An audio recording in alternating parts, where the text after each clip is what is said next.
दीदी आप यहाँ आई, जीवांजलि का बहुत सौभाग्य है क्योंकि बहुत लोगों के ये प्रश्न आ रहे थे कि दीदी जी को बुलाइए क्योंकि उनके बहुत सारे प्रश्न थे। तो दीदी जी, हमारे दर्शकों के सवाल हम सबसे पहले लेंगे।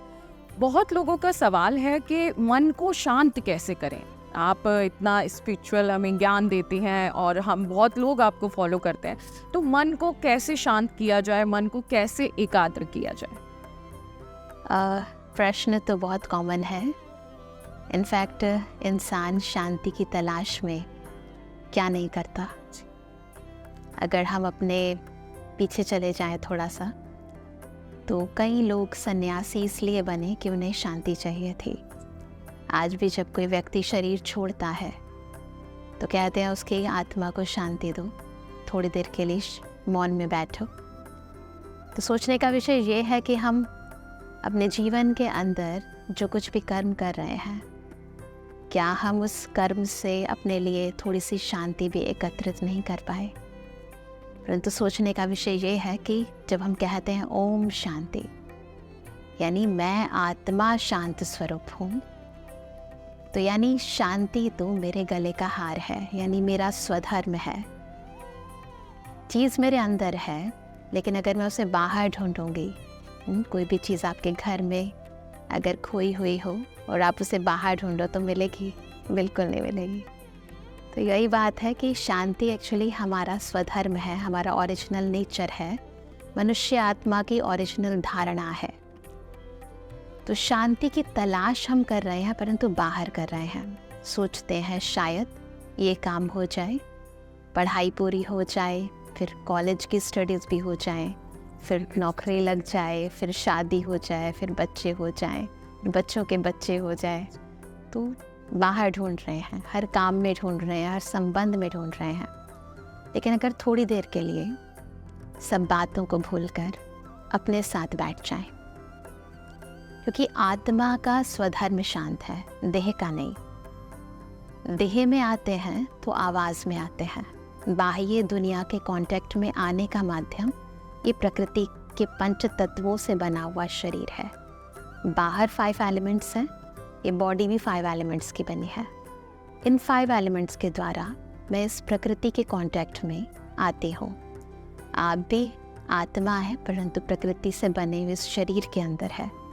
तो देह को देह से कांटेक्ट करनी है, तो फिर मुझे इसका आधार लेना है। लेकिन वास्तविकता में मुझ आत्मा का जो ओरिजिनल नेचर है वो शांति है। तो उसके लिए मुझे कुछ देर के लिए इस आवाज़ में आने वाली देह से अलग होना पड़ेगा। जिसे हम कहते हैं, जैसे मंदिर में जाते हैं, जूते चप्पल बाहर उतारते हैं, चमड़े की चीज़ें भी कई बार बाहर उतारते हैं। तो बेसिकली क्यों उतारते हैं?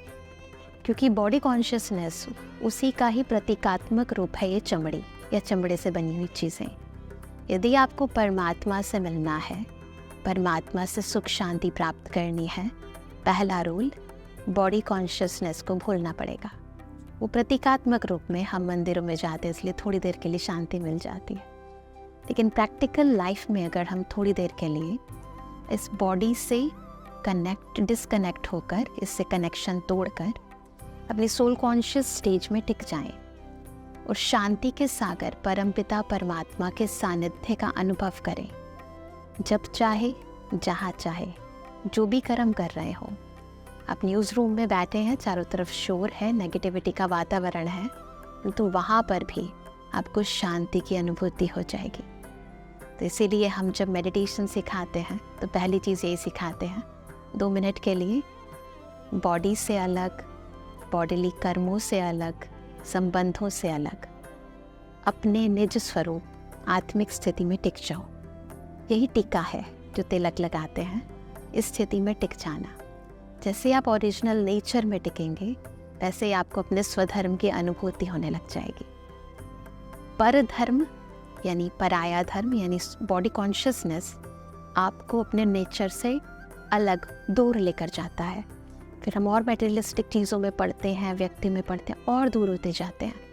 तो इसलिए ज़रूरी है अपने पास आओ, अपने साथ बैठो और वो जो परमपिता परमात्मा है, जो स्रोत है शांति का, उसके कनेक्शन में बैठ जाओ।